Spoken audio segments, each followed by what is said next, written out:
Hello there. Welcome to another episode of replicating the shooter framework template sample project in Unreal Engine 5.6. And so I'm going to set off a timer this time. We've got 2 hours. Let's get going. We've got a bunch of things to do. And I will show you the things that we are going to be doing today. So, jumping over to here. These gameplay items are probably optional. I think today the critical part is going to be getting the splash menu, start round, end round sorted. So without further ado, let's get the splash screen set up so that when we launch the game, we get a splash screen. And I've started producing something over here. What I'm going to do is I'm going to export this as a PNG. Let's go and add this to our working files. I'm going to create a new folder, I suppose.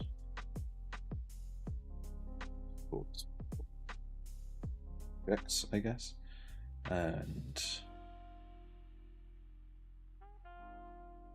0BG. So we'll save that out, and then we'll hide all of this, and we'll save this out, and we'll animate this. Quick export as PNG, sure. 0 text. So yeah, we'll call this, Project Zero, the Unreal Shooter template. It should really be the multiplayer shooter template, but it's fine. We will now move over to some kind of software to turn this into a MP4 that we'll then add to our project.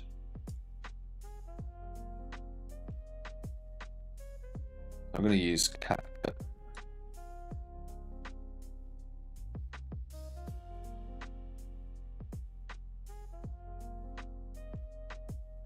Drop these assets in, drop this onto the timeline. Doesn't need to be long. It will let me adjust the timeline of this. We'll go for 4 seconds. We want to fade this in and out. So can we get some fade ins? Fade in, please. Cool. And then, I mean, should we even have a background? Should we just have text? We'll just fade this in. So that's cool. Can I have two though? Can I have a fade in and a fade out?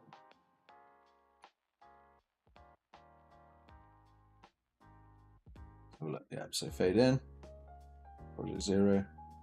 It's a little bit long, so we'll go maybe 3 seconds.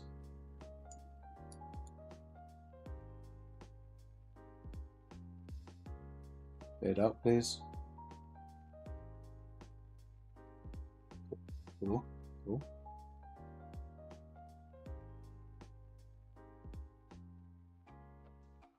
kind of ends without actually ending, which is kind of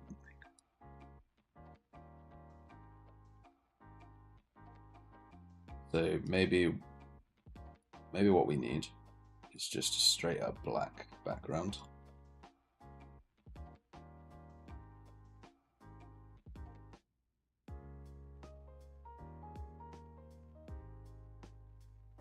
Export PNG. Black BG. That in. See if we can't put that in a layer below.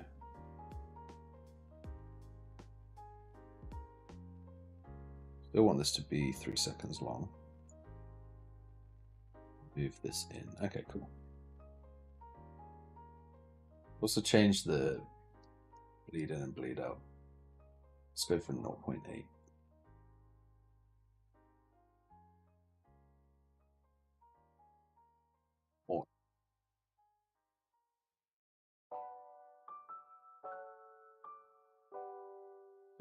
So we'll export that.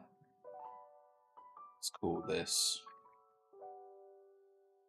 I don't know, splash underscore 0. Actually, before we do that, let's add a sound. So put paper in freesound.org.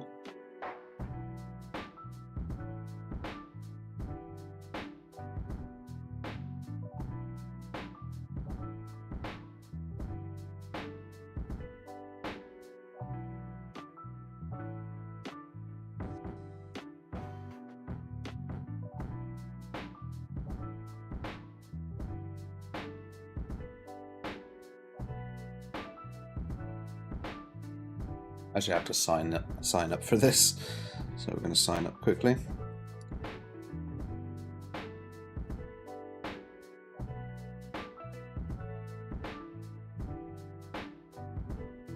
I hope I'm transmitting on voice here. Yeah, I am. Cool. Almost there. Got an email verification. Cool. Let's take a look at that.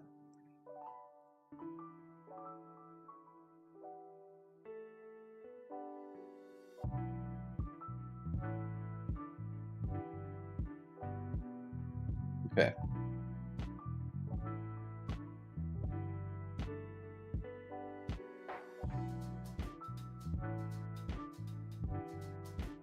It's over here. 5.1, I guess.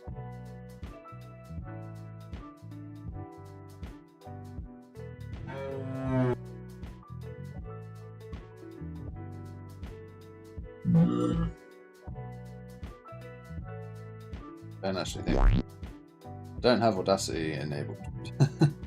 So also we want to go Creative Commons. And we'll just go like jingle, I guess. Got here. How about logo? What if we type logo? SAR. Nope.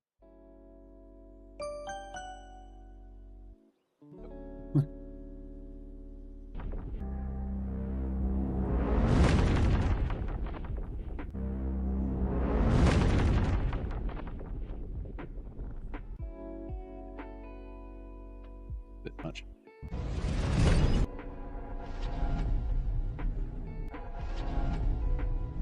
I like that end. So we'll grab this. Don't need to get permission of the author.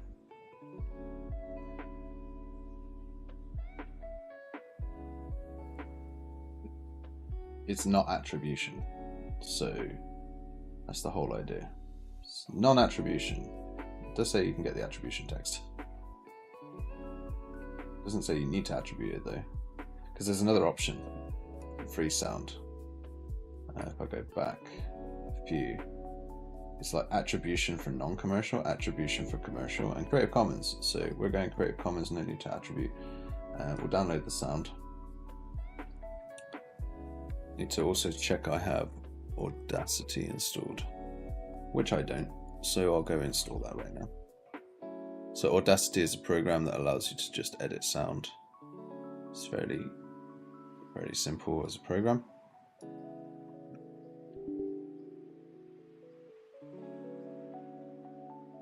Downloaded the wrong thing.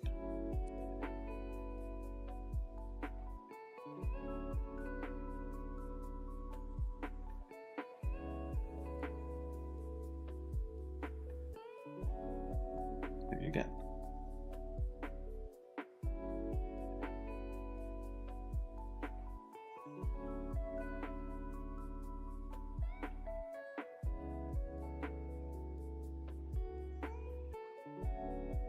Actually, I don't need Audacity in this case, because I'm going to put the sound into here and I can cut it in here. Let's get rid of everything. We'll just take that little bumpy bit. I think you can move this, yeah, to curve it in.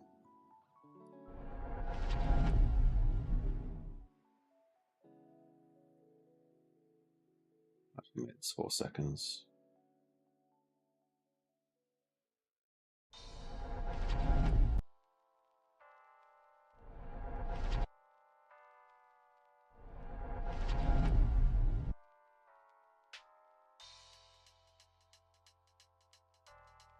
Animations a bit.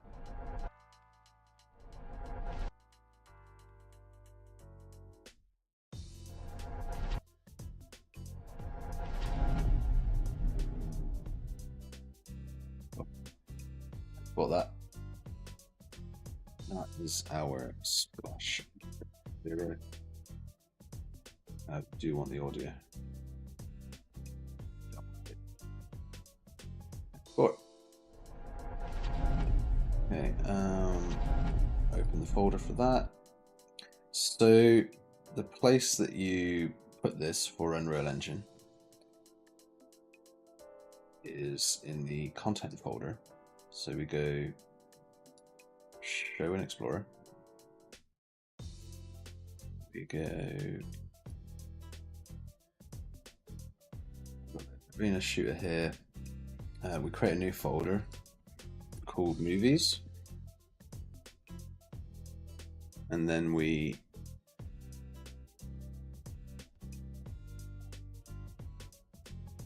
find the right one.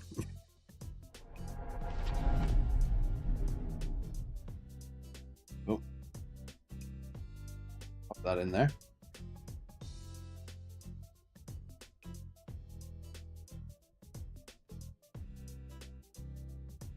This other one, I've got two for some reason. The MP3, I guess. Okay, so now we have a file in there. What we can do is go to the project settings, and we can go to Movies, wait for Startup Movies to complete, and one of the Startup Movies is in the Movies folder here. So to test that, what you can do is just go standalone game.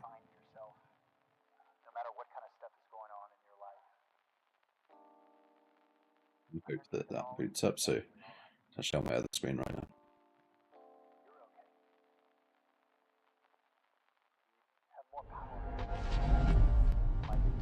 Here we get a nice project intro. And then here you would want to do a menu, obviously,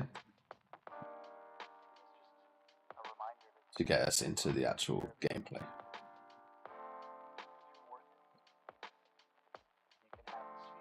I accidentally ran it with two characters as well.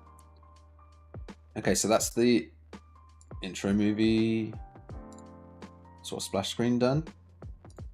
Just move that over. Now we've got the menu. So what I like to do when I'm creating menus is take a look through Game UI database for some inspiration. Quite like this. It's quite neat. I want something simple, so I'm just gonna scroll until I find something that is simple and effective. The only menu element that we're going to need is a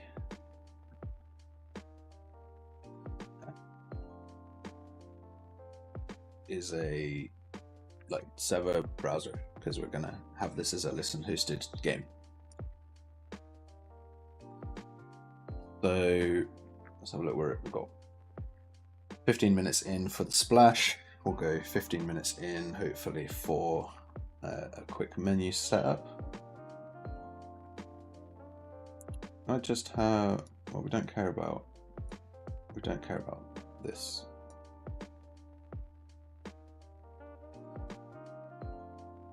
And we do just want it to be the menu.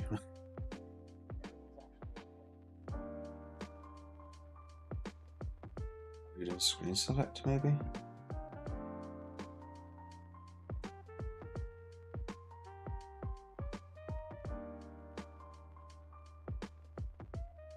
We could go with this, and then we can just have join game, and then it can pop up, maybe.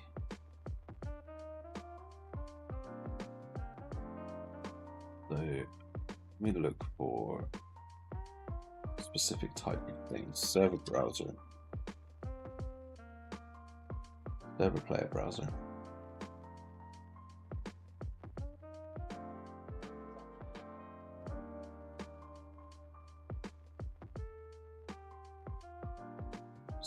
really simple idea. Server browser where we can pick some elements.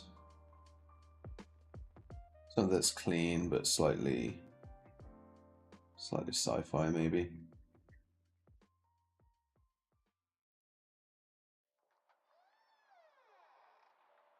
I like this. We only have one game type, so that won't really matter. Players never works, ping never works when you use the method that I'm about to use and take you through. So we actually just need the session name. It's just a blue box on a background. So that's pretty simple. In fact, I would even go as far as to say for this demo, there aren't going to be settings, there aren't going to be credits,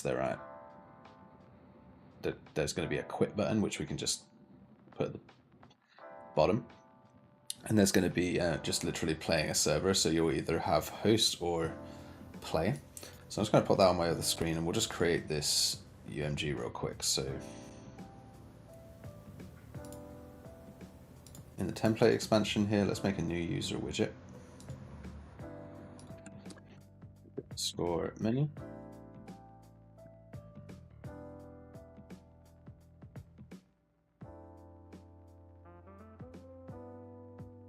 What we might do is just take a high-res shot of this.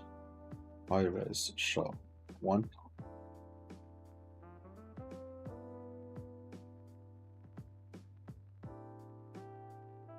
Pop us out a screenshot at some point. It plays nice. So now what we can do is bring that back in. We'll rename this T_BG, I suppose. And in our menu, we'll use that as an image that will wrap with an overlay. And we'll also wrap it with a background blur. Or rather, there'll be a background blur over the top of the image.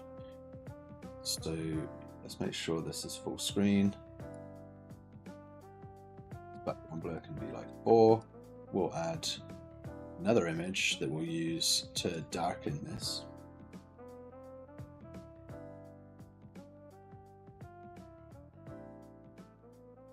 Interesting that I can't. Oh, yeah, see it. There we go.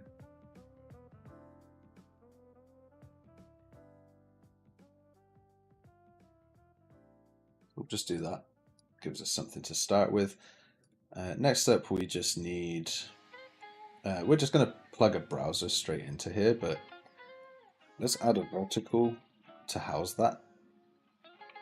We'll make sure it's got some decent padding from the edge of the screen. Let's go 50 units. Some text. I actually want to import the integral font because that's the font that we were using. So let's go find that font.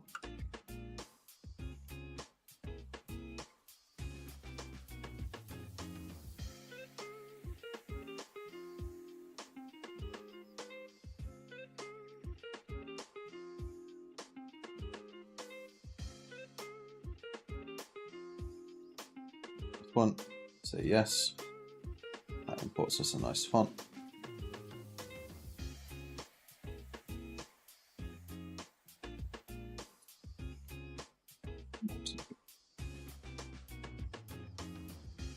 Size that up.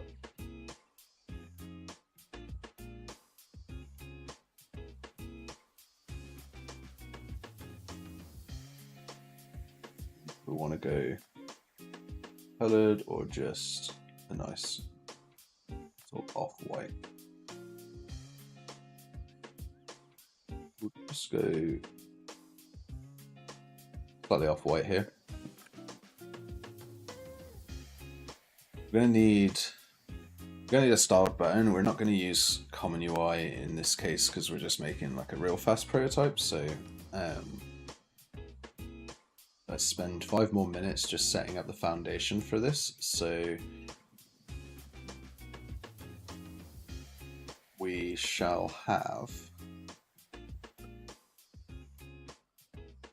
We're going to need a button to host, we're going to need a button to join.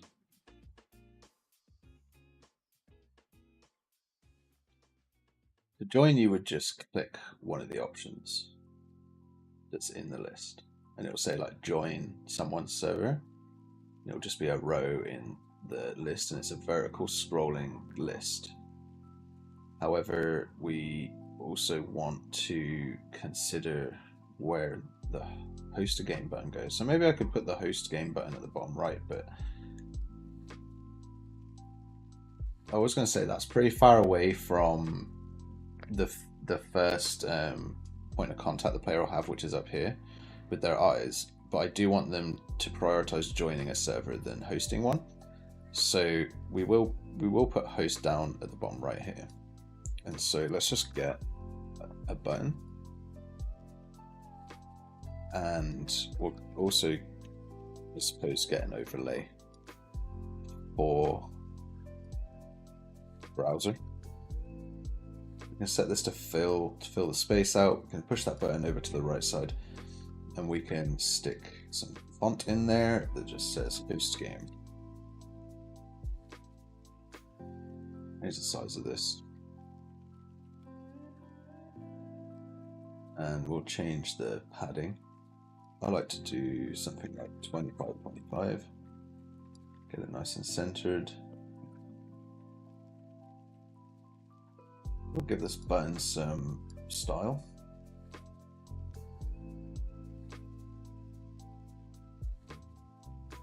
Pretty nice already. Yeah, so buttons on this UI are going to be this sort of frosted glass vibe. That's going to be pretty simple and easy to understand. I think when you hover this, it may go a little bit brighter. So let's actually get that drawn to the screen. First, let's duplicate this level over to our template. Just call this menu. Pop that open. We're not going to need the player stats, and we are going to need a new game mode. So we'll just call this menu, move some elements over here. 1, 2, 3.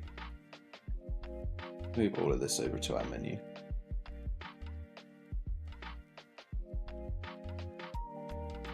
In here, I'm going to add a new game mode. So we'll do GM_menu. And the important thing here is to just make sure that we don't have a pawn class. So we don't want a pawn. And usually I'd create a herd and other things, but in this case, because it's just straight up the menu, we'll just create a widget and we'll just add menu. We'll add that to the viewport. This is the single player part, so we can get player controller.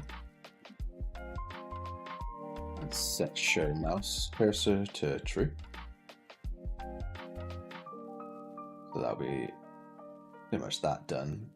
Set that up as the menu mode, and let's hit one player, new editor window. So we get this menu pop up, we've got mouse control, so that's the base menu set up. Next we need to add a plugin. Actually not too happy with the highlighting on this button, so let's just go and make sure that our default button is a little clearer. A highlight state. So that's a little bit nicer. Click, click, click. Okay. We also might want a color in here for the text to make it clear that it's an action.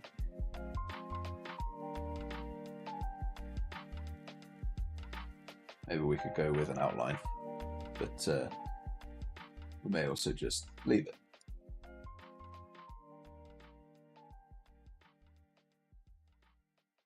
See, with this font, we're getting some weird stuff where it lifts off. So what we can do is go into advanced and change the line height percentage, and that just brings it back down.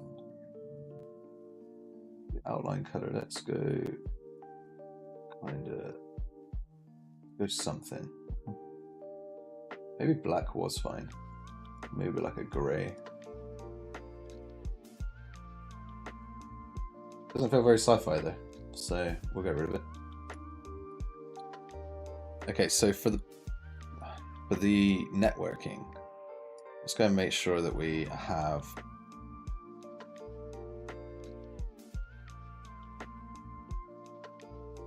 a plugin for that. Go set that up. So for that, we're looking at, it's called Advanced Sessions.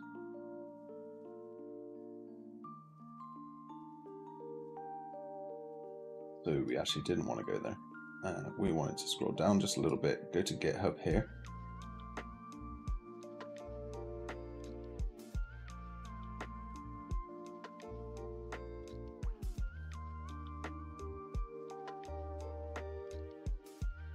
There we go. And so we'll download the zip. We will download this zip. My internet is choppy today, I'm going to be annoyed. It's either my PC is slow or my internet is slow. One of the two. So, where we're at right now. Okay, so let's just wait for that download to occur.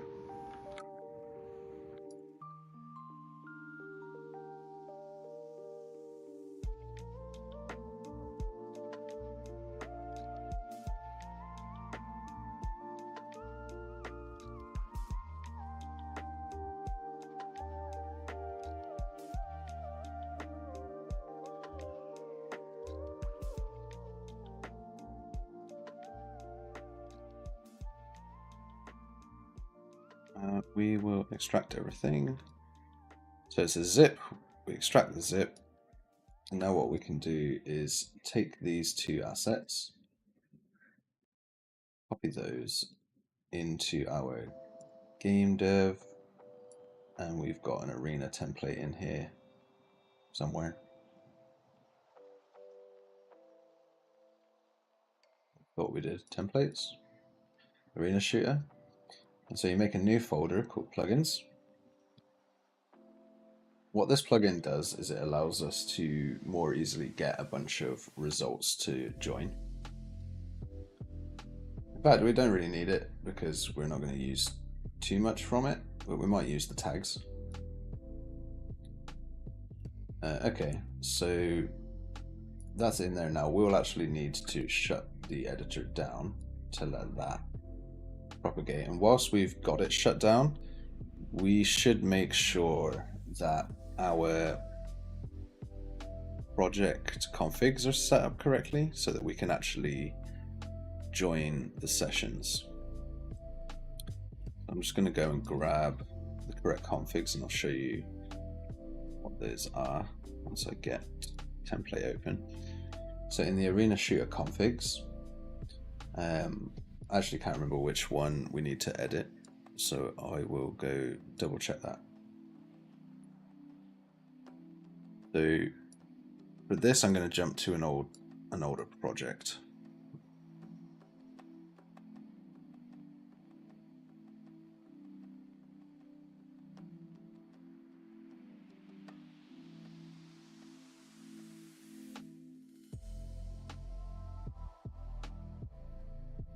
Over here, okay.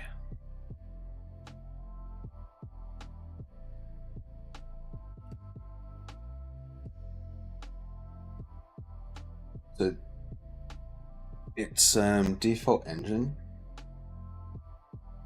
What we're gonna do is we're just gonna add a bunch of lines in here. So we're setting up the net driver to be Steam. Setting the default service. We're going to set these to 420, which I believe is that's the ID for like a public app ID Steam testing. Yeah, it's like a test app ID. 480, sorry. It was me thinking it was related to various things. So we now have this set up. Let's go and reopen our game.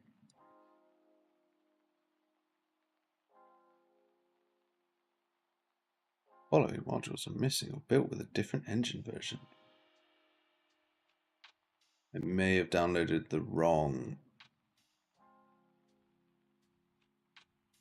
ones.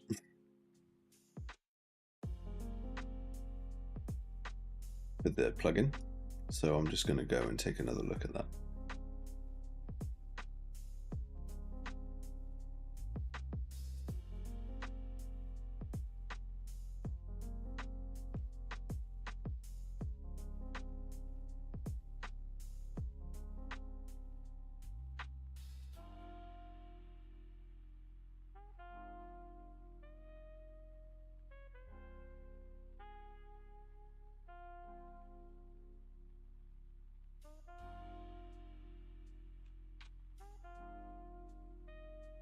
Okay, so that's not going to work because their plugin doesn't work with 5.6 yet. So let's go and use Super Google to give me the game engine INI additional lines for setting up multiplayer new engine default net driver.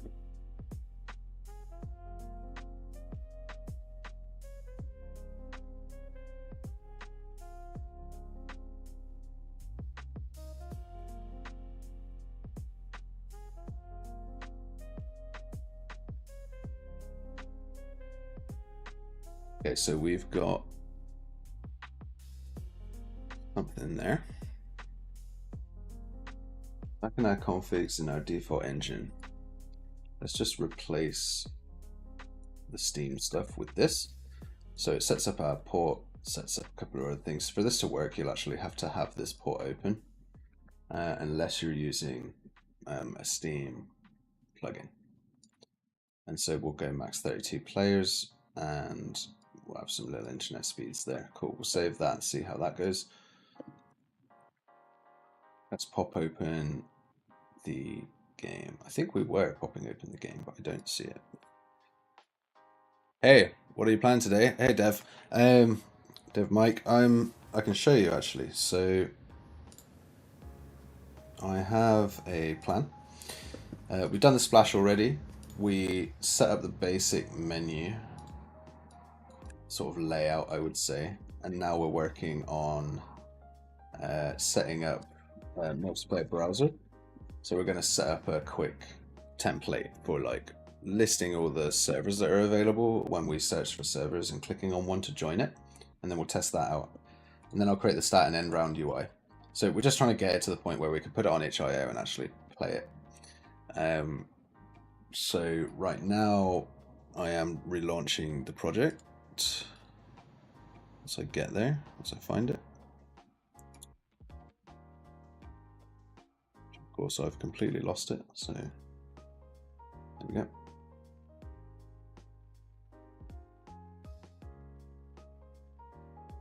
It's really not doing me any favors right now. Unable to launch it.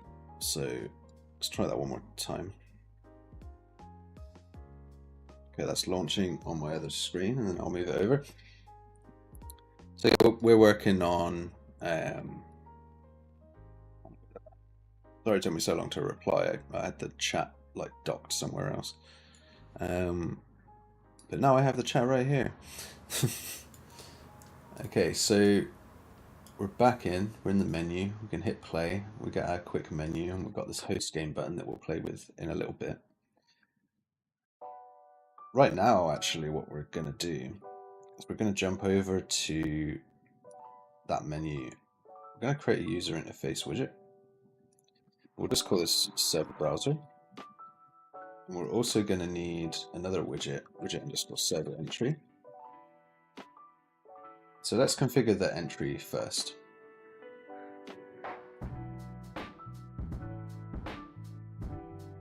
So we've already got a style for a button, which we'll steal here, and this will be our entry. So we'll make this desired size. In fact, we'll make it custom. We'll have it sort of sit like this. And this is going to say join name names game. Might change the font style back to Roboto, but we'll go maybe bold. Doesn't look as cool.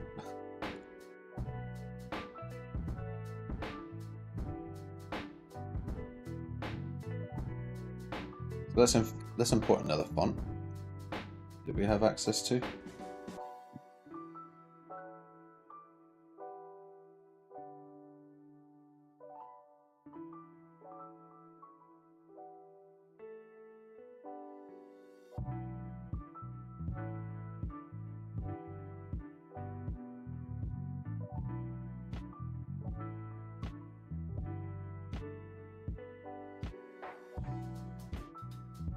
With that, earlier we edited the line height of this, so we're a bit in the wrong place.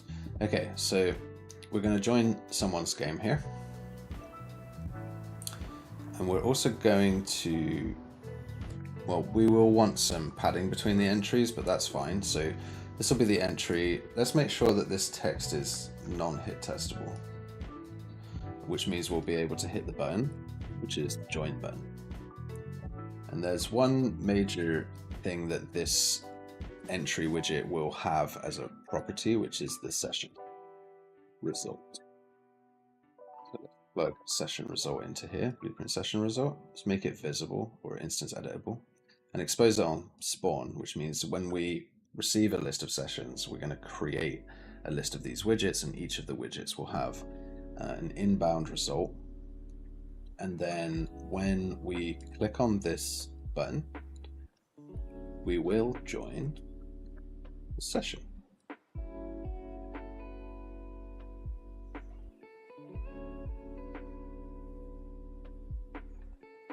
We'll also get player controller 0 for the, or get owning player for the context of who's joining. And we'll probably want to kind of fade the UI and stop the user from interacting with the UI at this point. So let's say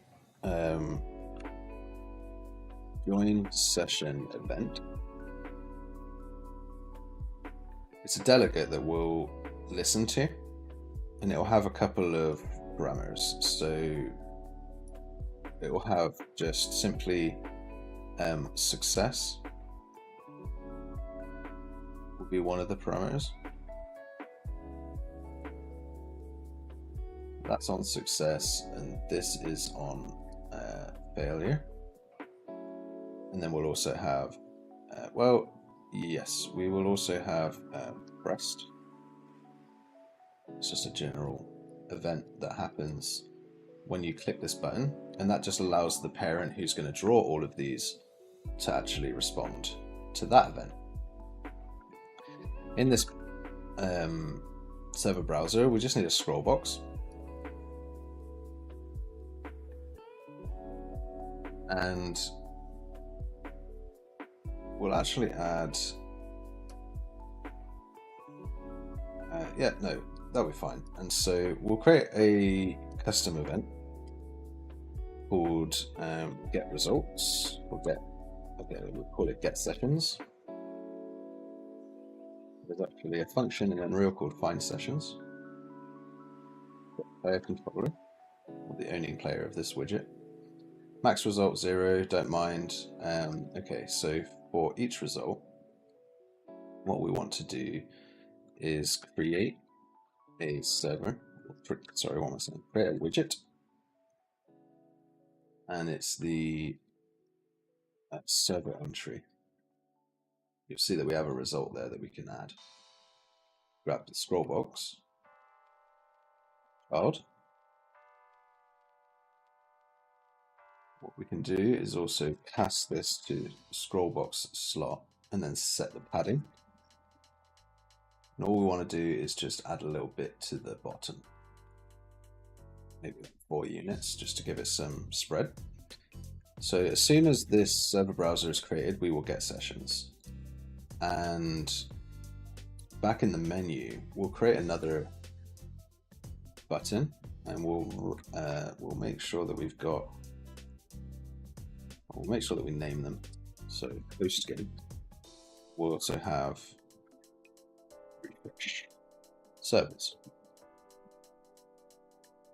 Wrap these with a horizontal box. That will be the full width. Have host game on the right, fresh on the left.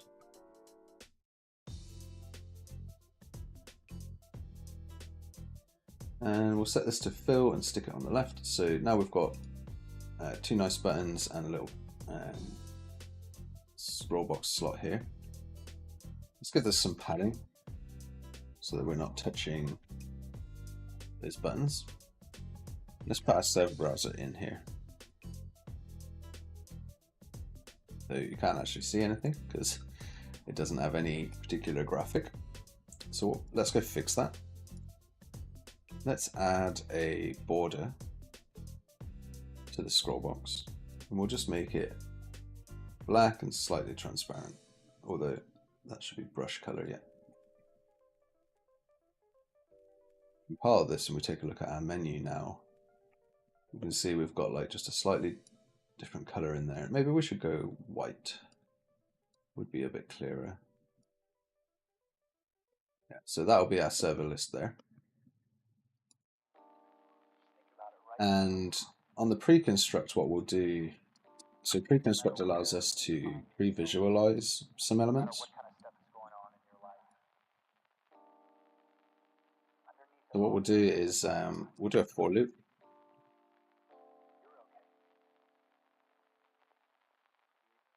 From say just 0 to 10. Create a widget. In fact, we'll just do exactly what we did before.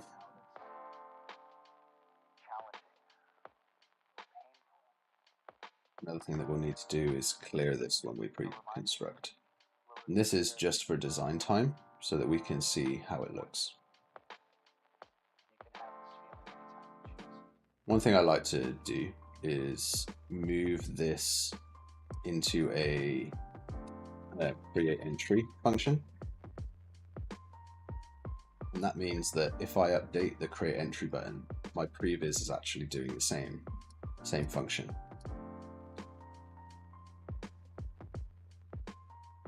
We also want to clear children anytime that we get results.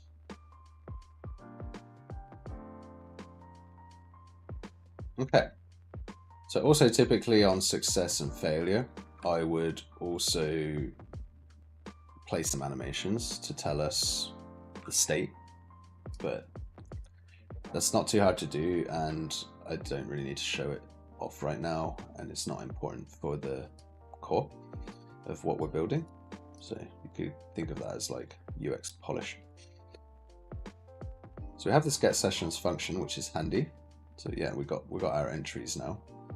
That white background is a little bit too thick, so we're going to go and actually edit that.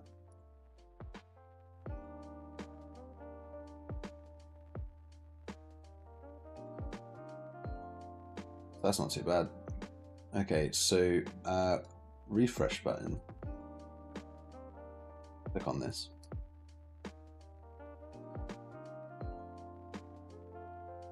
Grab that server browser, get sessions. That's anytime we click it, we'll be doing that. Anytime we press host game, we will host a game. So that's create session. Air controller. On success, we will open level. It's going to be LBL Arena Shooter. Question mark listen, I believe. Let me just double check that that is the correct term.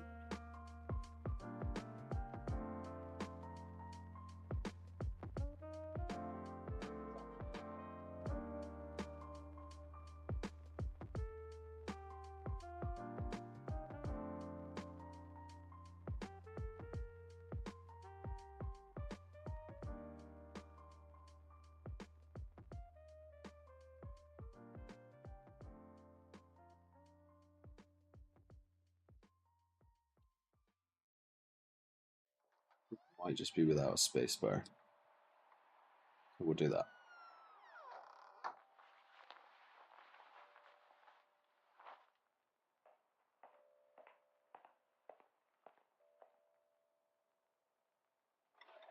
Yeah.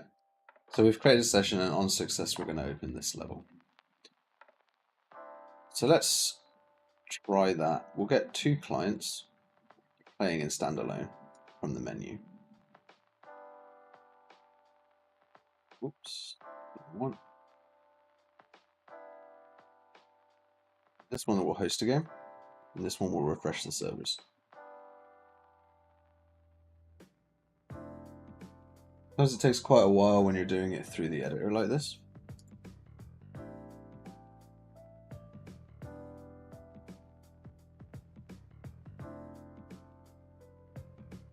Let's debug, see what's going on.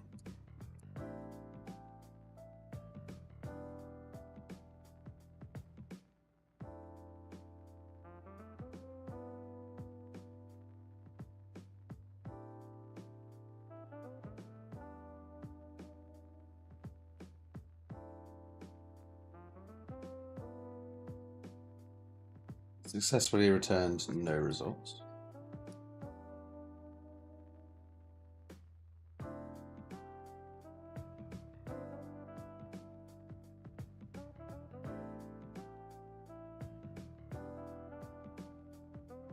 I think the reason might be because we're not playing in standalone, so let's just double check.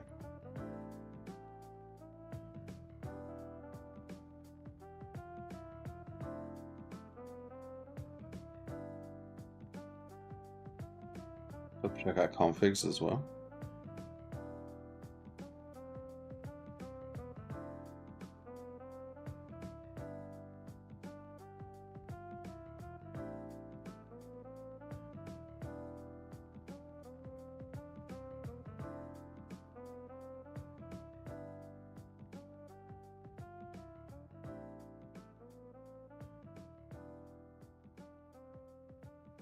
So,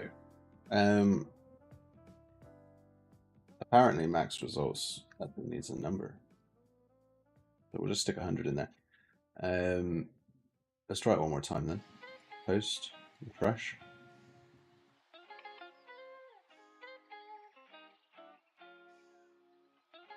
Okay, so I'm actually going to try 0, and we'll go standalone here. So standalone game. That'll give us 2 windows that are actually separate instances.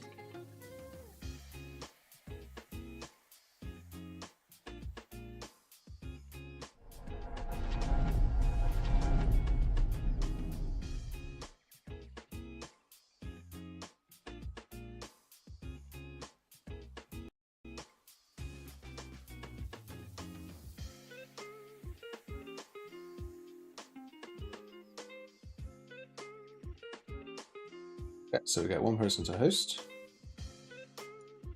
1 person to refresh.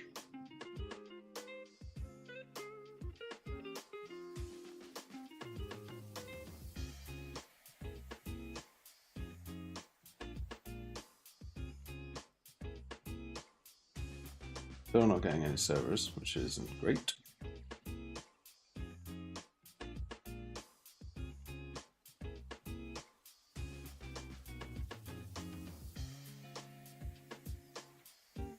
There is another way to test this in the advanced settings. What we can do is launch separate server. Let's play. We'll play new editor window pi when the time comes, but we won't run under one process. Network emulation allows us to play with lag.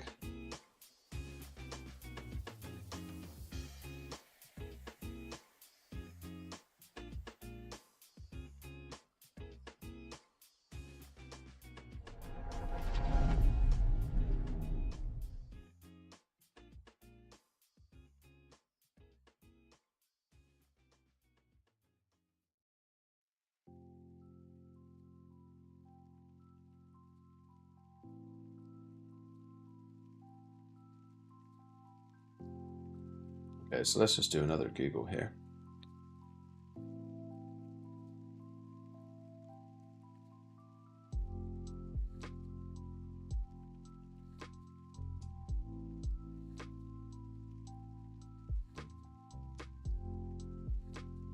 Immediately found someone who's in 5.6 and unable to join their own server.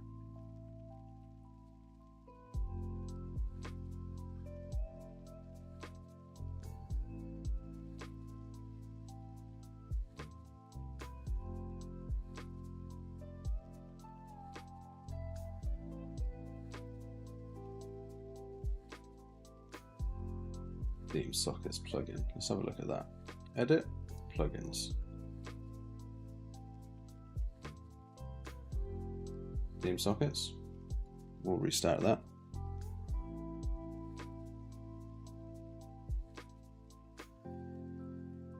And over in our default engine INI, apparently we need to add script game engine.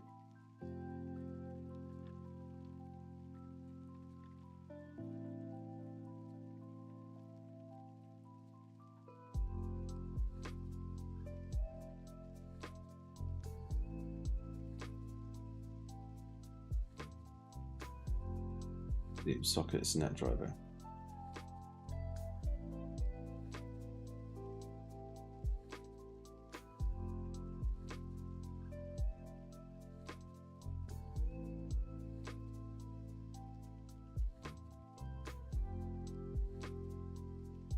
We have our second client running on my other screen right now.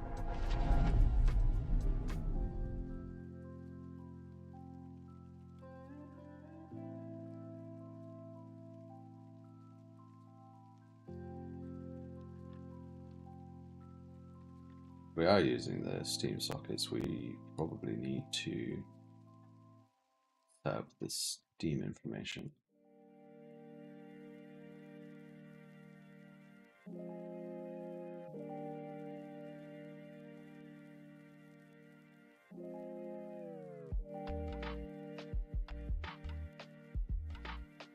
Leave this.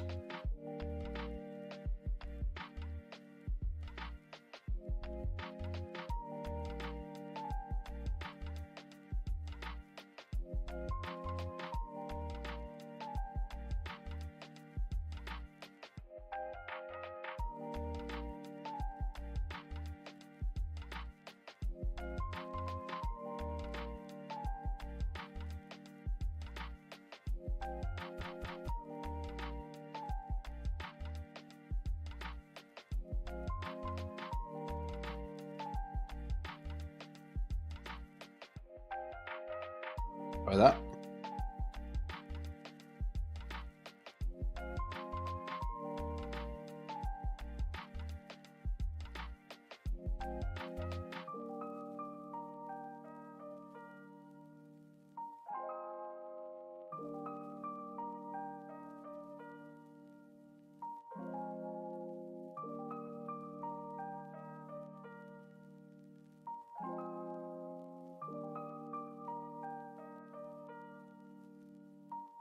So you have to create a file called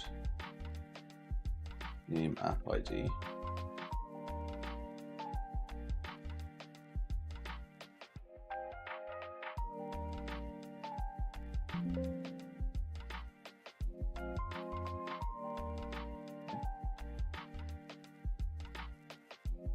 Okay.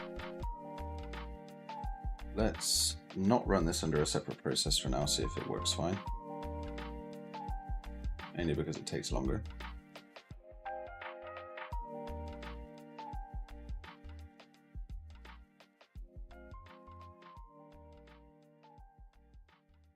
If it's using Steam, I'm going to need to be logged into Steam. And also if it's using Steam, it's probably not going to let me connect because it's two clients on the same thing. Just wait for Steam to boot up.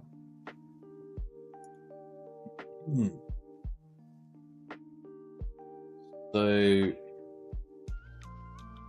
yeah, spent half an hour just looking at how to get the configs working in 5.6, which is always fun when you move to a new engine. There's always something new that messes up. So, we're signed into Steam there. We've got an idea that is launching 2 standalone sessions.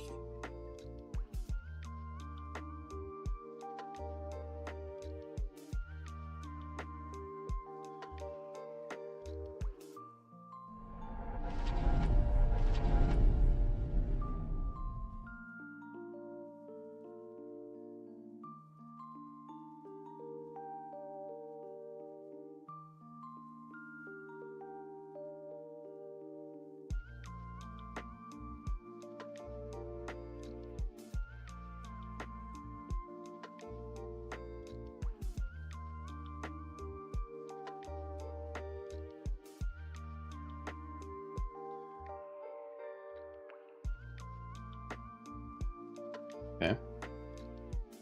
That's strange, I didn't find the level. Or it failed to host the level correctly. Yeah, so this guy launched the level correctly, this guy launched the level incorrectly. And I don't have an escape menu right now that would allow us to go back to the main menu. So, in the absence of an escape menu, let's take a look here. And just add escape menu. So we'll jump over to our, well, let's look at our, sorry, not our server entry. Take one last look at our server browser here. No, it's not even the server browser, it's the menu. So we're looking at our menu and we hit host. This is the name for the level that we loaded.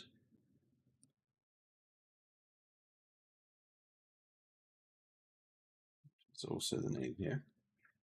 What we'll do is we'll edit the project settings. We'll go to maps and modes.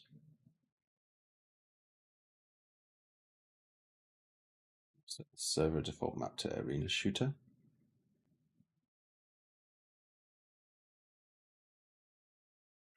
We'll actually do this in here. That might be the main problem right now.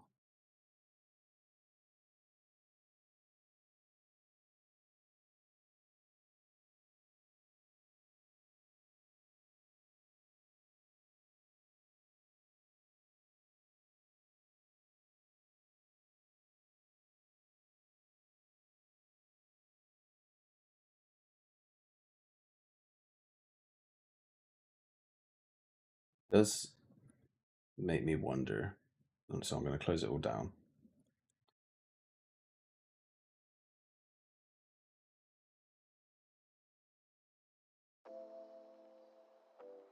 If configs, so I'll cut this, put it in a new file. I'm going to grab my old one.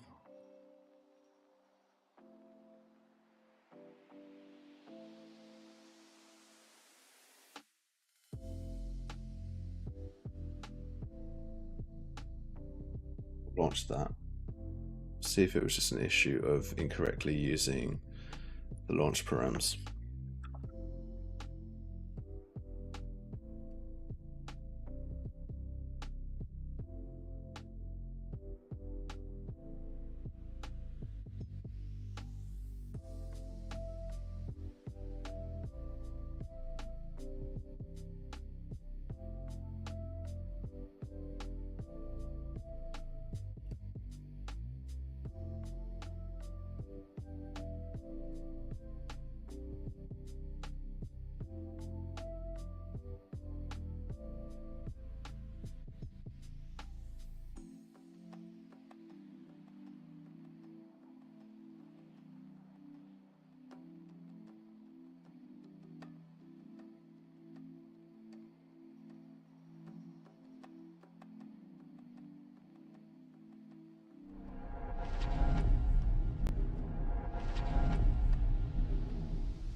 add some states in here now because it's kind of annoying. Okay, so in the server browser,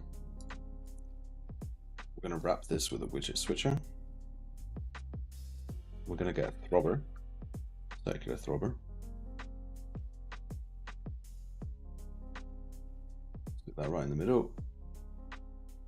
And so we grab this widget switcher, set index.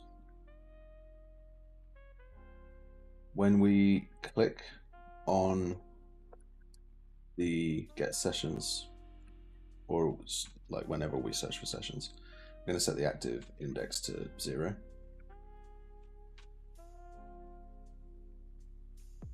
And then we'll set it to 1 once we have a successful set of events. And if we get a failure, we'll set it to 2. And then we'll delay. We'll set it back to 1.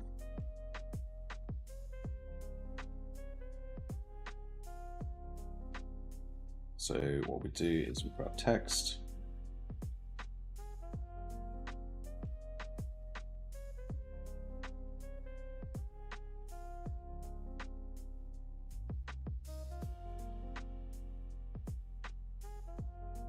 Have this has failed. So if I refresh, it was successful.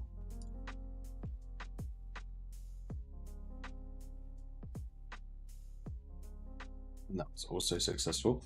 Let's go and get our escape menu set up. So if we go back to here, we'll do a new folder for escape menu.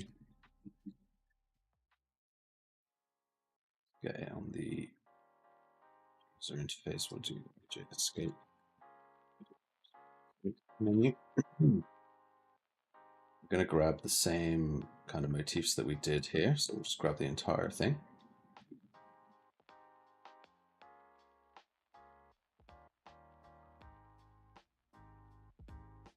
In here.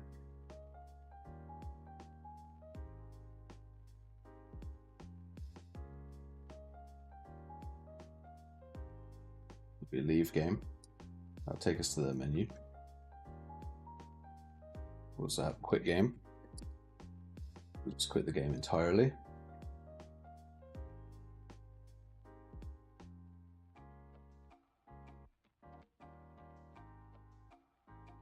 And we'll be able to access the server browser here as well. This will be leave. Quit. Okay, so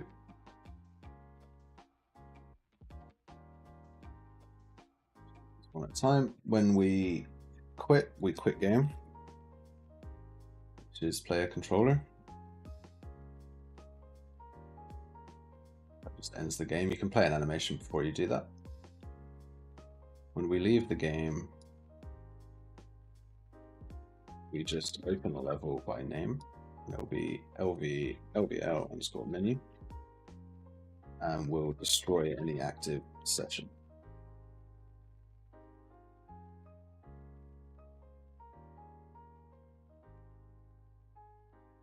Do this on the only player, so we know it's me. But we should probably do this, and then no matter whether it's a success or a fail, we'll just jump over to the menu.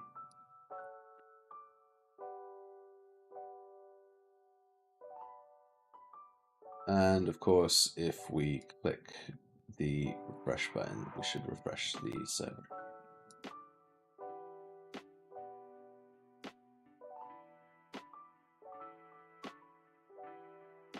Another thing that I want to do in this UI is event construct is host or host server is server. We'll have another text block wrapping this with a horizontal box that is fully aligned here. We'll have a fill on this, and then this is going to say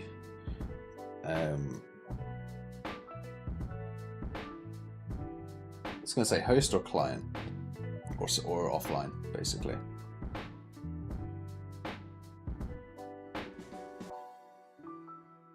Like hosting. Or something more verbose, like hosting active. But the point is that this is the status, and this gives us an idea of whether we're actually hitting that listen server hosting.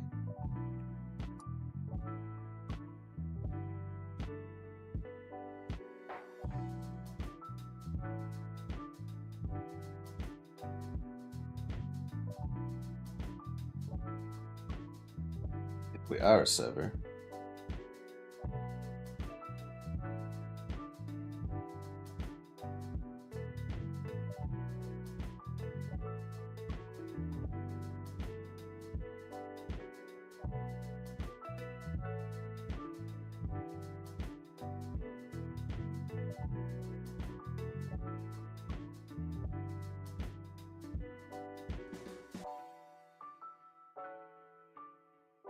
okay, so to open this escape menu, we're going to go to the, I think they call it IMC, we'll go default, we'll add a new input.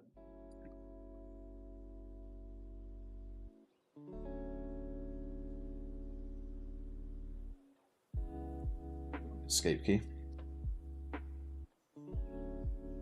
Put that into our HUD shooter.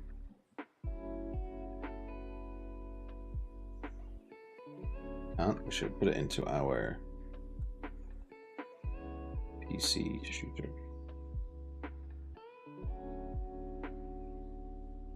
First person player controller, I suppose.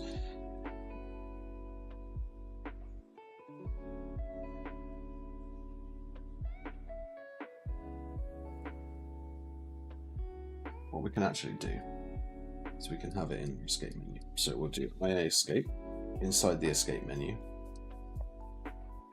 When it is started, we will set the visibility, we'll branch basically, is visible. We're going to toggle the visibility anytime that this button is pressed. So if it is visible, it will collapse. Get the owning player and set show mouse cursor to false. And if it's not visible, it will become visible and the mouse cursor will be shown. And then the last thing there is that we just need to add it to our HUD.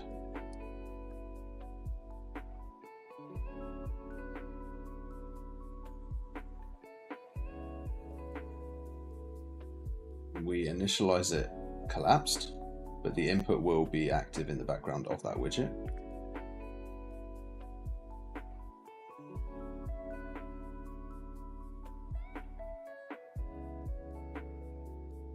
Should be able to host game, press escape. Right. So when you press escape, it actually closes the game. So in your editor preferences, what you can do, once this loads,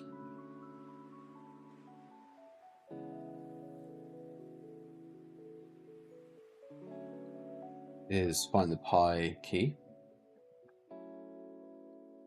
It's usually just escape here, stop, and you can just turn it on to shift escape. And so now when I press escape or host or press escape, it's actually going to give me what I was looking for. I do have an issue down here when you're playing in portrait. So I can leave the game, takes me back to the menu. I can host a game. I can come back in here. It says I am hosting a match, so I can quit the game here. Host a game.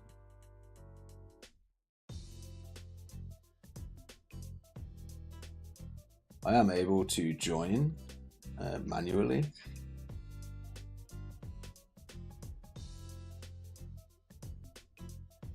There is an issue when we travel to our new level that we have an issue with the mouse, but we're not going to worry about that too much. I don't like that all of this is overlapping. It's kind of annoying. what we'll do for the escape menu, just to make that more readable while we play side by side, is we'll actually wrap these two in a vertical box. Have this bottom aligned.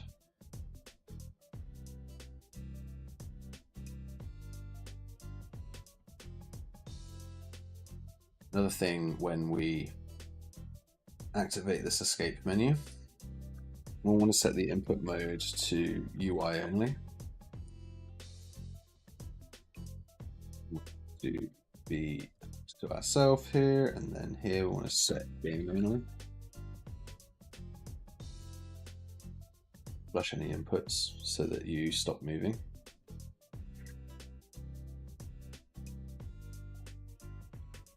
So what happened before is we weren't getting hover events because we weren't set to the correct input mode. So that wraps it up for the escape menu. Let's go back to the multiplayer browser. See if I can do any more troubleshooting. UE 5.6 null session. No matter where you find yourself, no matter what kind of stuff is going on in your life, underneath it all, everything's actually all right. You're okay. You have more power than you might be giving yourself credit for. And if you have something that's going on in your life right now that's challenging, painful, it's just a reminder to take a little bit better care of yourself. Because you're worth it. You can have this feeling anytime you choose.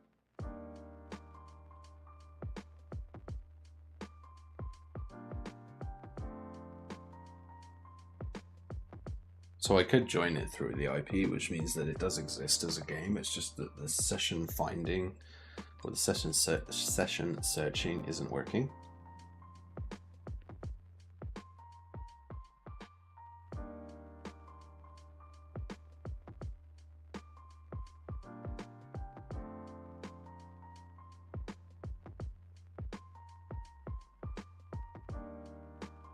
And take a look at the Modern Trot Discord here. So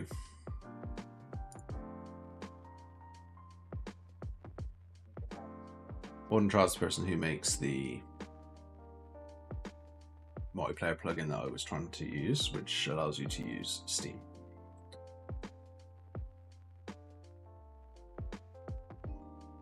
Discord.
Says that the 5.6 binaries are in there.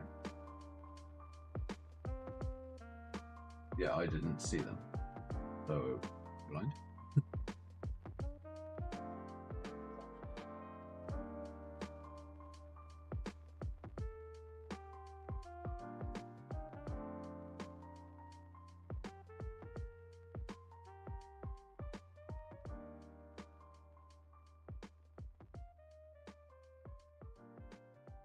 There's the Discord. Let's join this Discord.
Oh,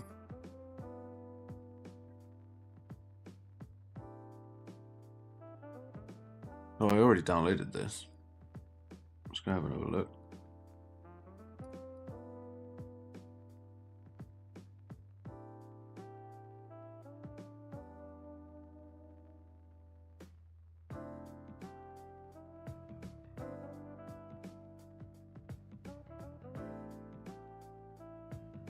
This is 5.5. Why is it not 5.6? I'm confused. View all. 5.5.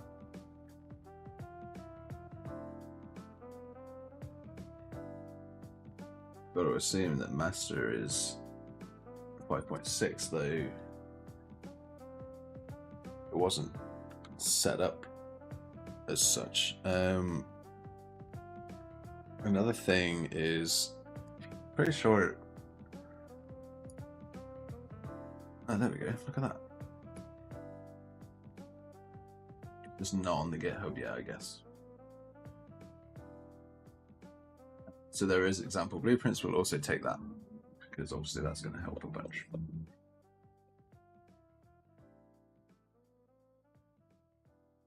Let's go and delete these.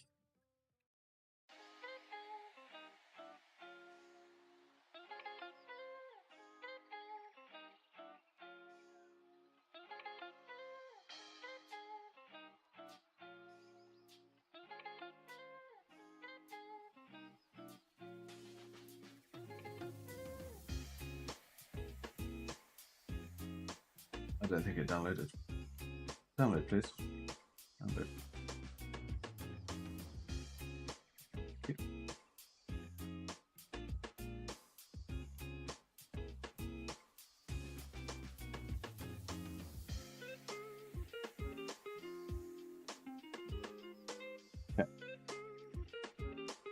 Extract it.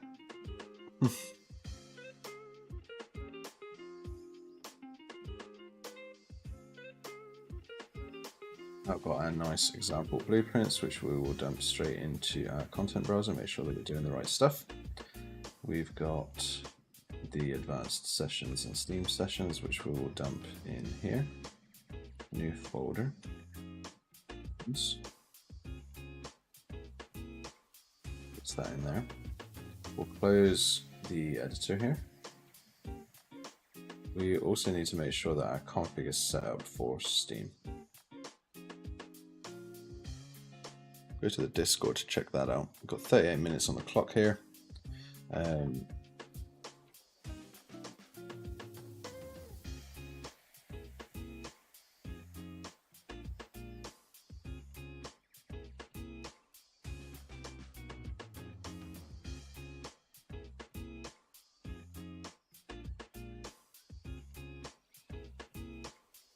That.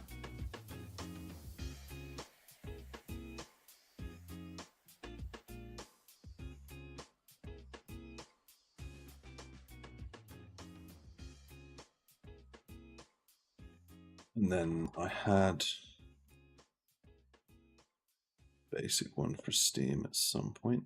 I just need to go find again. Nope, nope.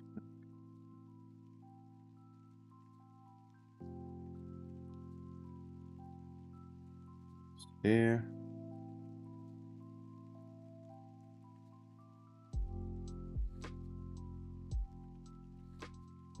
Try launching that. What else have we got on the list of things to do? Because we'll be doing another stream at 1 o'clock.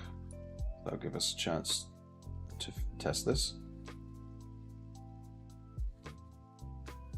Almost there with the multiplayer browser, then we just got a start and end round. So for the start round, I wanted to do a cinematic camera fly. So when a player joins, they get that camera before they spawn.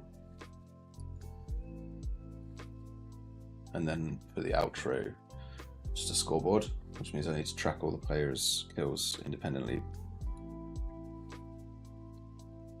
Let's have a look at the example.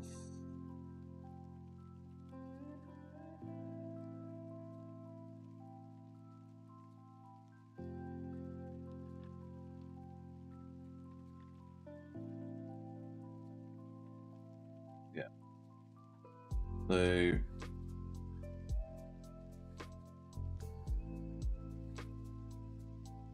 take these.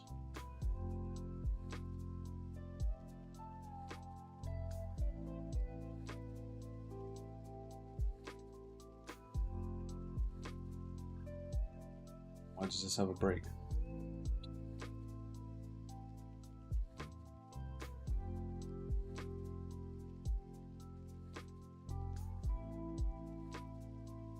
Okay.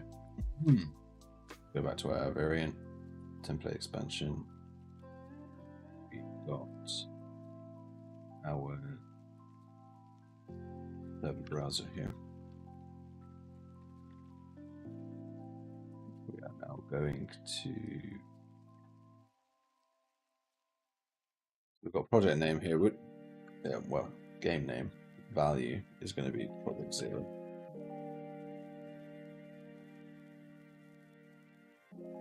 We'll just do P0. A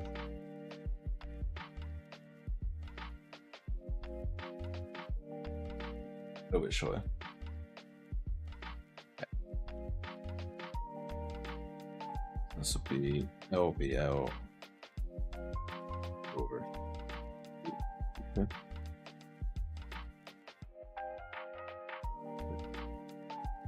This is for posting, this is for searching.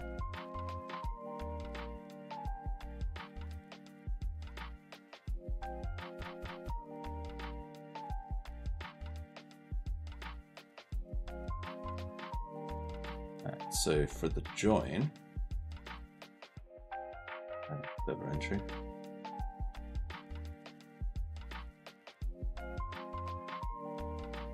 it's there. For the create, sorry, I'm talking. Menu, we have a create session here. We're going to create an advanced session. This now comes in with our unique game name, which makes searching for it a little easier. And so fingers crossed this is going to work out for us.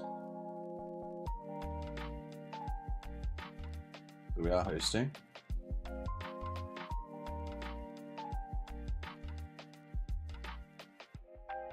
We're not getting anything here, but that's generally not much of a surprise. Let's go standalone.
And even let me open the IP. Interesting.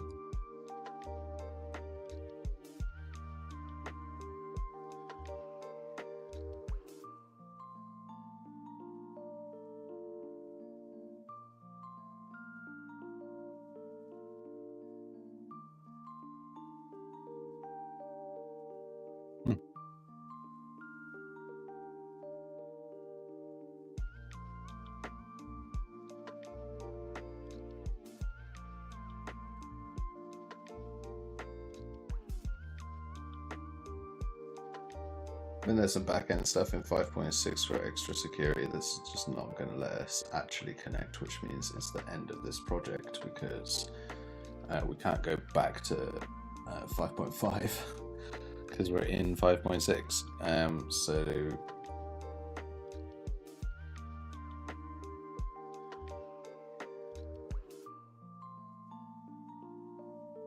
let's let's run new editor window here, post, and then I'm going to look at my logs.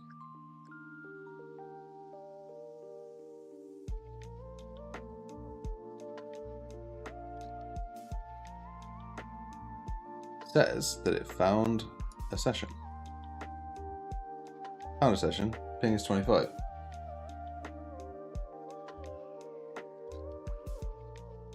Wow. You know what would help? If we plug that in.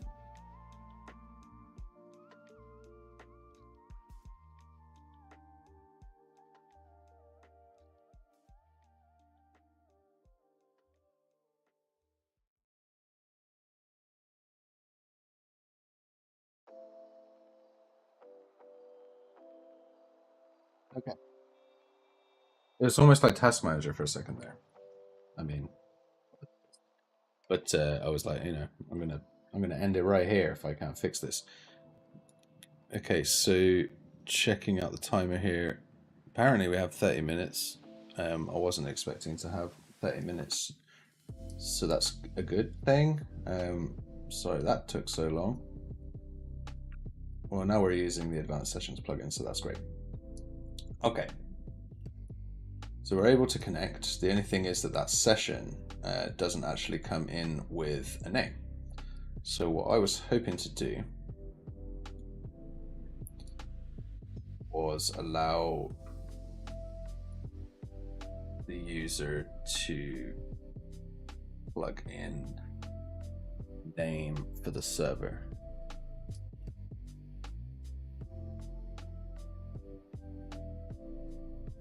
So we would add another thing here, and we'd go like lobby name.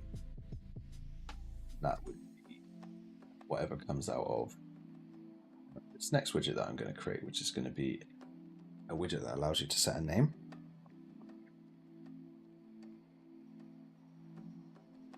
So let's go user widget blueprint widget underscore name set.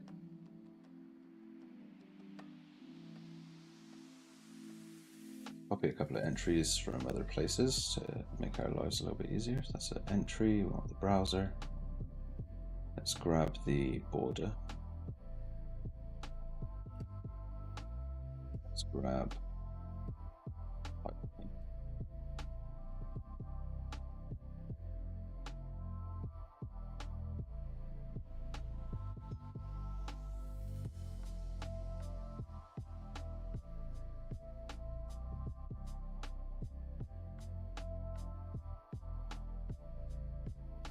we'll get editable text block.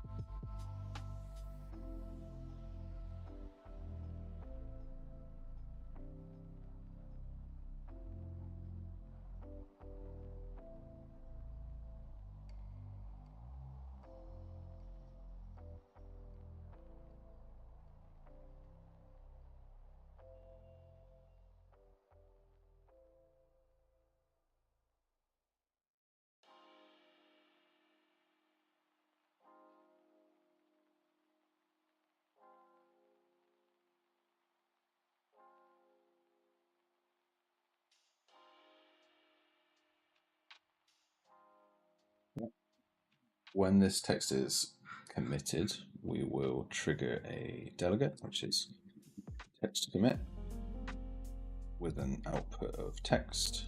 That here.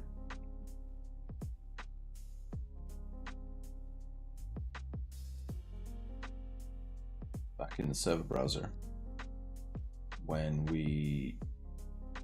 back in the menu, when we hit the host key, we're actually going to create a widget. It could be this name setter here. However, it also needs to be wrapped with an overlay with image that's full screen. Let's go full screen. This vertical box here just wants to be in the middle. this variable box wants to be fully aligned. This image is our background. It's going to be, let's see, black screen. It's going to be hit testable visible here, so you can't click through it basically.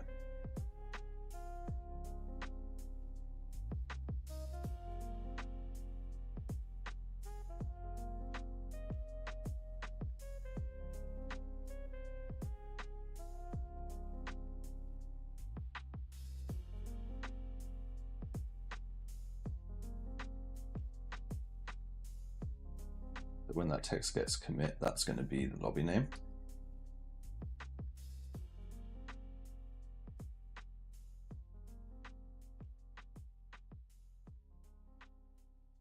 What we can do in the server entry when we receive this, we can session result, we can get extra settings, and we can find property by name, that is lobby name. We can get that as a string. Oh, great. So it's out property key pair.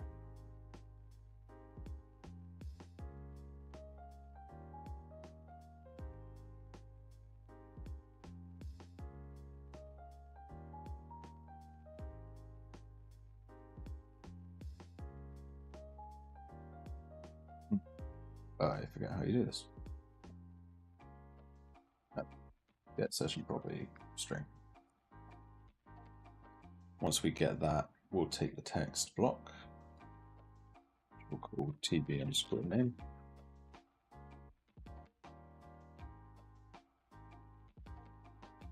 Set text to a formatted string, formatted text, which is join name.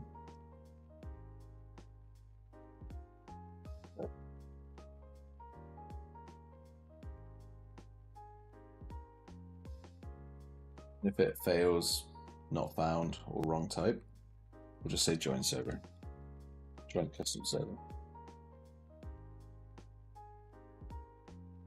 Event.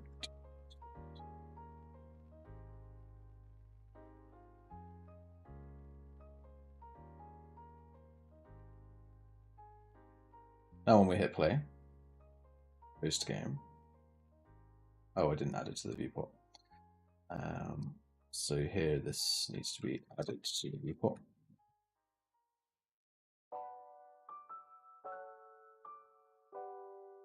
All right, so we hit host, got a name, call it Oompa Loompa, enter. I get my server, I refresh the servers on the other screen.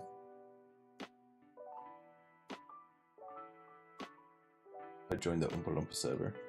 One thing we'll notice is that if the person didn't use caps, then it's not going to work. So, or it's just looks a little bit weird. So in our server entry, what we can do is we can force it to caps in two ways.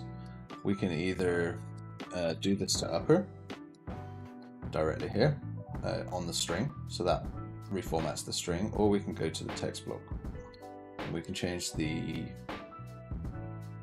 transform policy to lower or upper. And we can do that actually in Blueprint as well. What I like to do is, if I know that this text block is going to be uppercase, I'm going to do it here, and that essentially just saves me doing the node, keeps the graph a little bit cleaner. I'm going to join that server, that's cool. One thing that I want to do with the server browser is that when there are no results, I want to actually enumerate that there are no results. So no servers, go top left with this, set by 10, reset the color.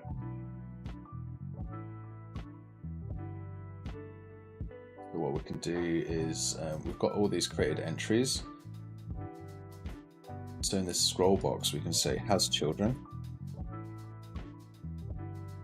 And when we've completed drawing all of the servers, if there are actually none drawn, then we can select which widget this will be. So if it does have children, it's 1. If it doesn't, it's 3, I believe.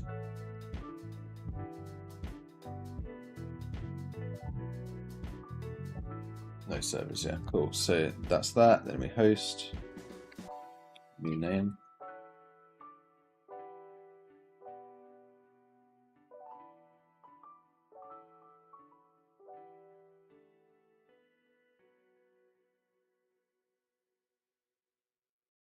New name server.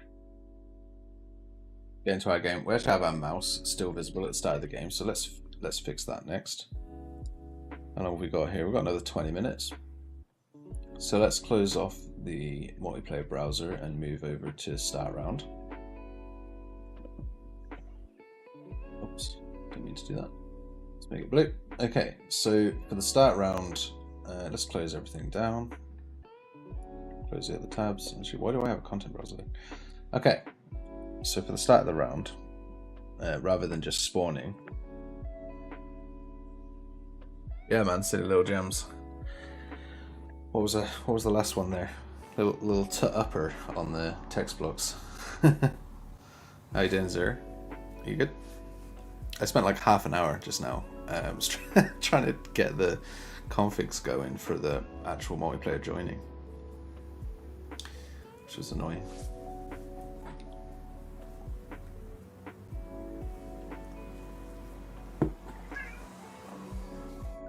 Yeah, how's it going?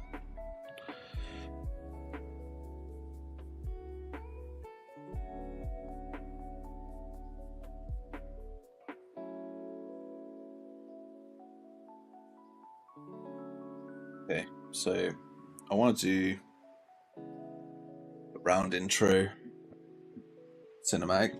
So the first thing we're going to need is a level sequence. Yeah, that's right. Yeah. Keep the blueprints clean. Alright, so I'm going to do SEQ arena shooter intro. The idea here is classic Halo intro. Create a new camera. We'll view through it. We'll do a pan to start. So we will key our location. Then I like to hit play and sort of just get a feel for time. So, because I don't know what these bloody frames mean. I guess if it's 30 frames a second, this is 1, 2, 3, it's 4 seconds, right? 1 Mississippi, 2 Mississippi. Yeah, sure. I don't know how long the pans are in there.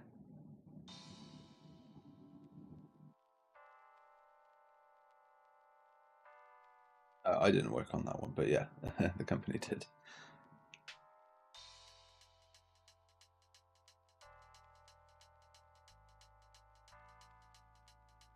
Okay, so we've got a little pan.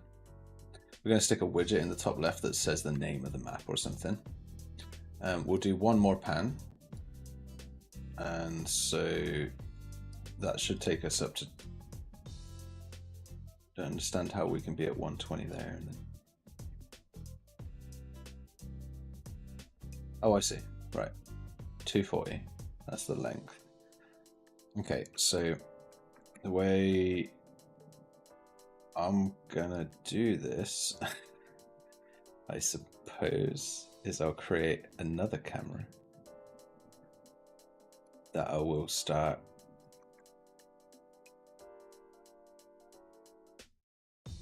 over here, and we'll like pan out, or maybe I'll start on the other side of the map. We'll do a slow pan out. So we'll grab this location, move the timer over, hit that again, just pan it back a bit, maybe look down. Oh right, yeah. So wait, why didn't that work?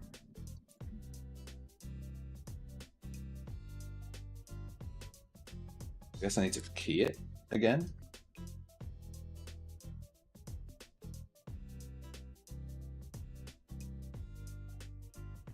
Yeah, cool. And then in our camera cuts, we cut between those two cameras. So I want this one here. Add a camera. Camera 2, please. Oh, okay. Over. So now if we watch our movie, we've got this kind of pan over, and then we've got this pan out. And the curves are wrong. I don't like the curves. So I'm going to go change the curves quickly. Essentially, it's got this like slow move, and then fast, and then slow. I want it to be fast and then slow. So it's straight up and then across.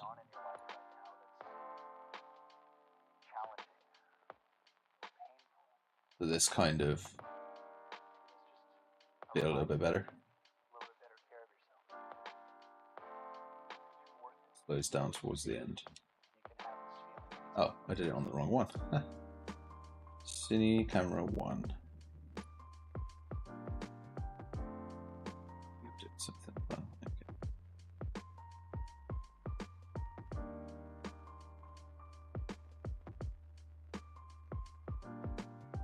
Distance is way too far for camera 1 for this to feel right. So I'm going to jump in and actually change that final transform. Kindly.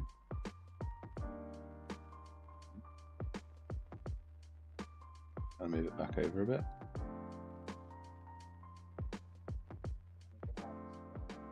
Maybe it's too fast in there. Maybe it needs to just be, whoa, kind of diagonal.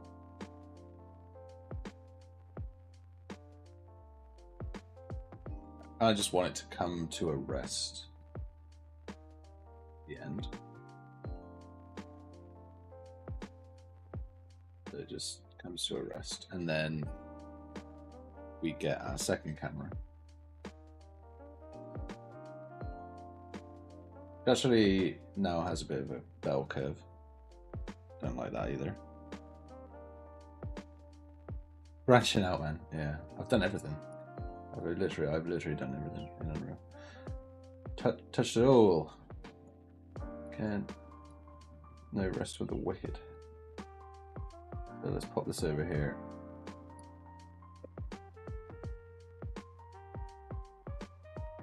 We'll get this nice slow pan.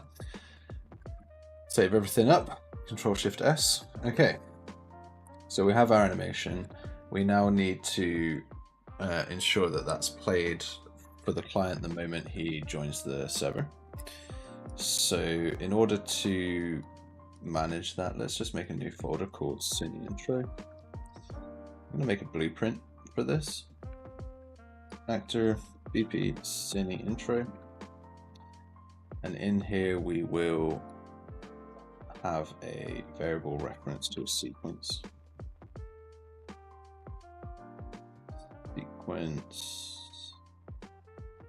Double sequence, maybe, and see if we can pick one. Don't know if I'm doing this right. Okay, so play, create player, create a level playing sequence, make it, auto play it, sign end. Play. Just hacking my way through this real quick. So yeah, that's cool. Oh, one thing I forgot to do on the level intro, or two things.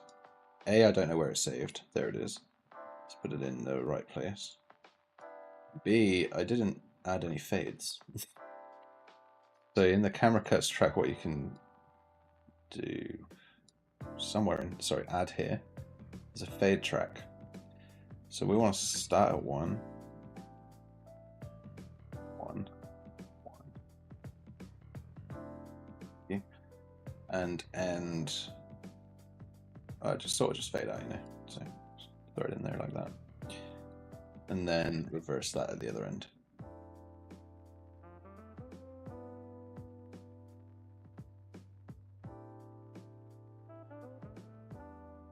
you watch this now, you get this cool thing.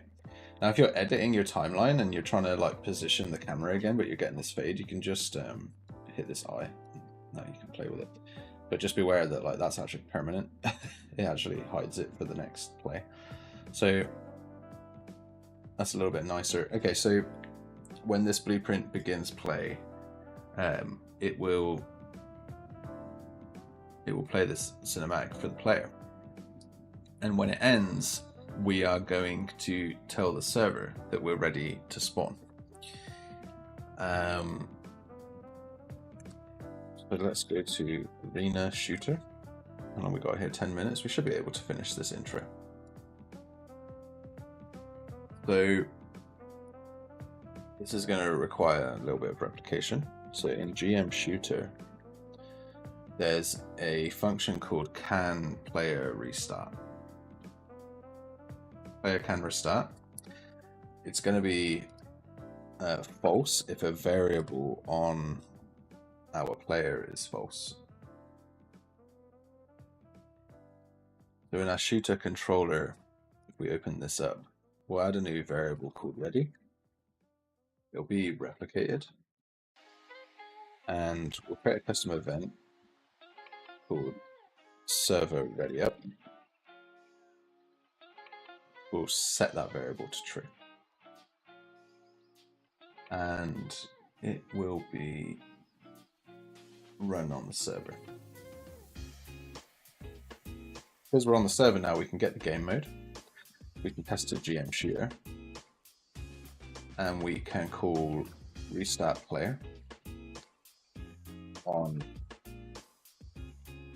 self. And so what this does is it's going to recall this, which if we cast this to shooter controller and we get ready, that's going to be false by default. We should also say if this is false, we go here. If it's true, then we check the next thing. And so that just asks if we're going to be ready,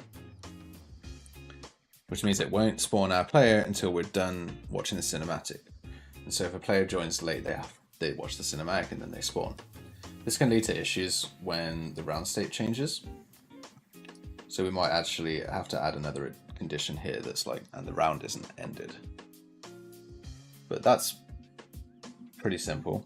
It's not ready, then it's ready. So let's make sure that we drop our Cine blueprint in.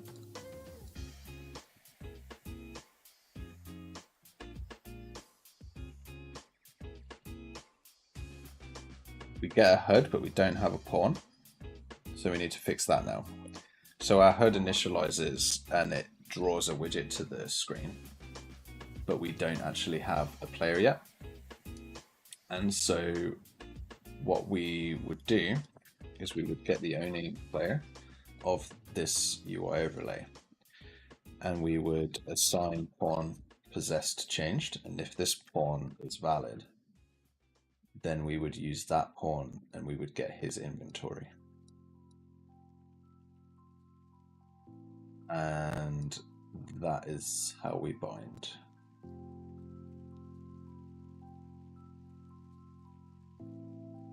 On begin play, we bind to the inventory. I might change those functions around in a sense, because we can't bind to the inventory events. Well, first we have to bind to the player. So anyway, names aside, we should actually delay drawing this HUD until we're done with the cinematic. So it didn't actually spawn me.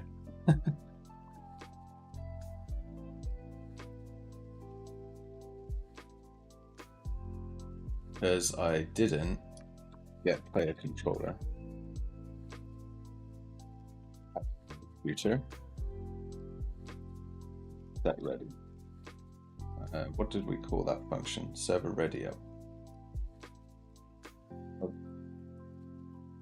Good to note that you're allowed to call a server function on the player controller because it's yours, like you own it.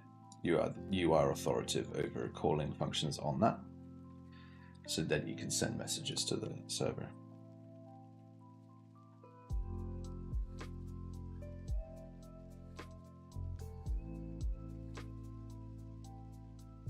It didn't work. Maybe it's finished, or maybe it's this one finished. End play, I think, is when you like manually end the play.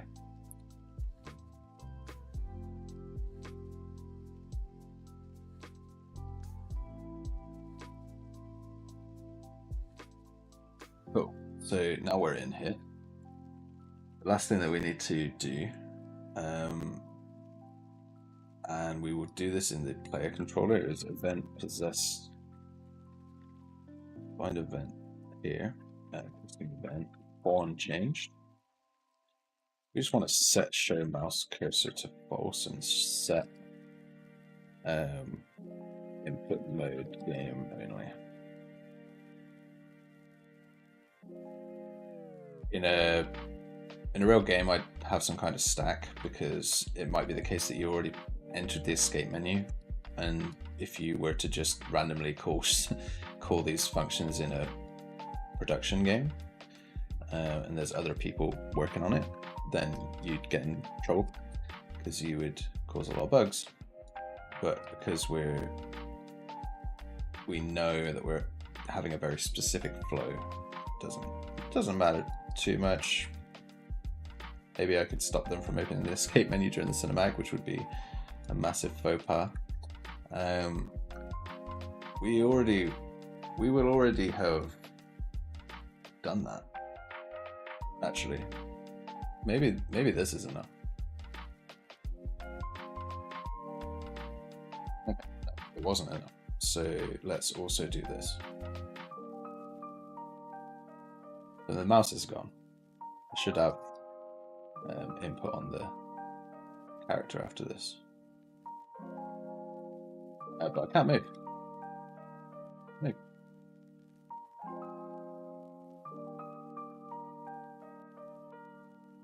Wonder why that was. Go one player and see if that's a bug.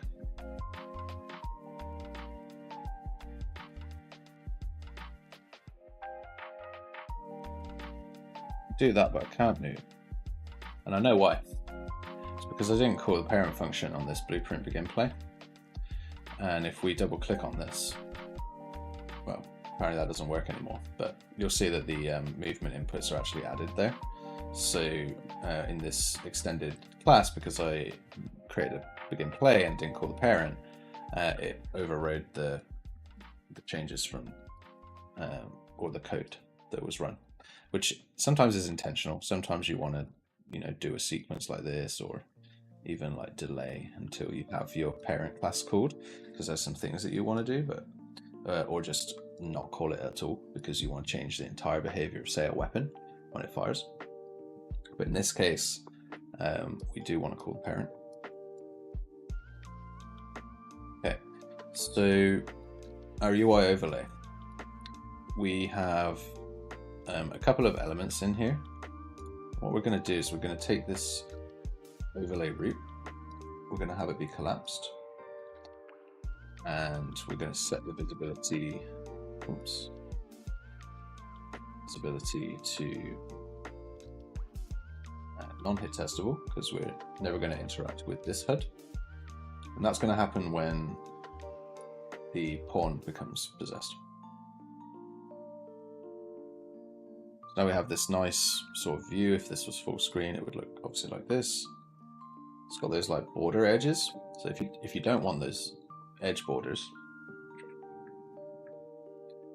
you can go into your sequence and click on your cameras, go to the details panel, type in aspect, and don't constrain the aspect ratio. Now that's going to work on like an ultra wide monitor as well. Like, it looks a little bit different obviously on an ultra wide, but it does look like that.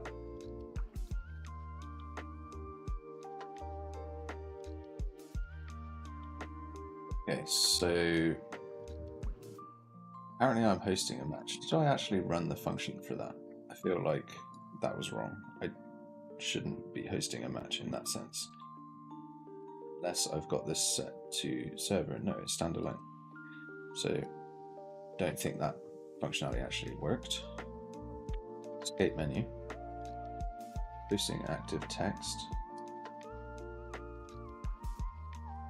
On construct, is it a server? Okay, well let's go to LVL menu and see this all in one. So we get two dudes, they're both standalone, hit play.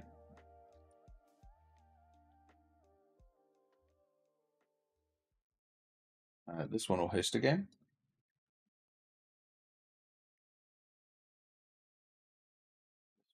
Rush. And then join.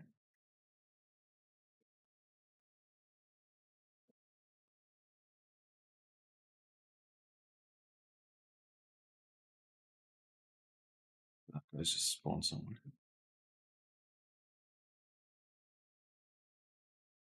Okay. Yeah. Got one life right now. And so, yeah, that hosting did work fine. So that was cool. And we're at the end of the timer. So I'm going to just test that one thing. I can open this. I am hosting match. Oh, I can't close it? That's bloody hilarious. Host, new,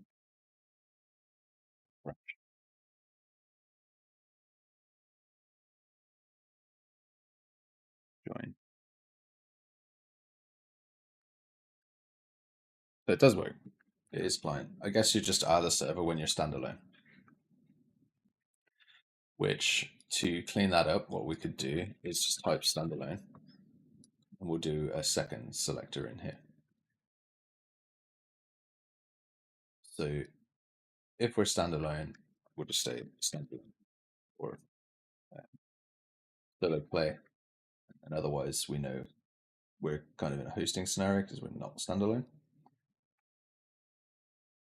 And that'll do it for today's morning session. I'll be back at 1 p.m. PST, so 2 hours, and then I'll be doing the end round. So what we'll do is we'll move all of the kills into a sort of like player name tracked list, and I'll discuss some things to think about when you're doing that. Like if a player disconnects, you don't want a pointer to his player state to be the thing that holds the score. You need to kind of have a tally because that player could leave at any time, but you still want to draw that, Dave got 10 kills. So we'll talk about that. I did want to add reloading, switch weapons, and firing effects. So depending on how well this one piece goes, then we might get some of these other polish pieces in, and then we'll actually build the project and put it on HIO, maybe live. We will see. But yeah, if you had a good time, please like and subscribe and all that sort of mahula. And I will catch you guys in a little while. And hopefully we'll be able to play the game soon. Cheers.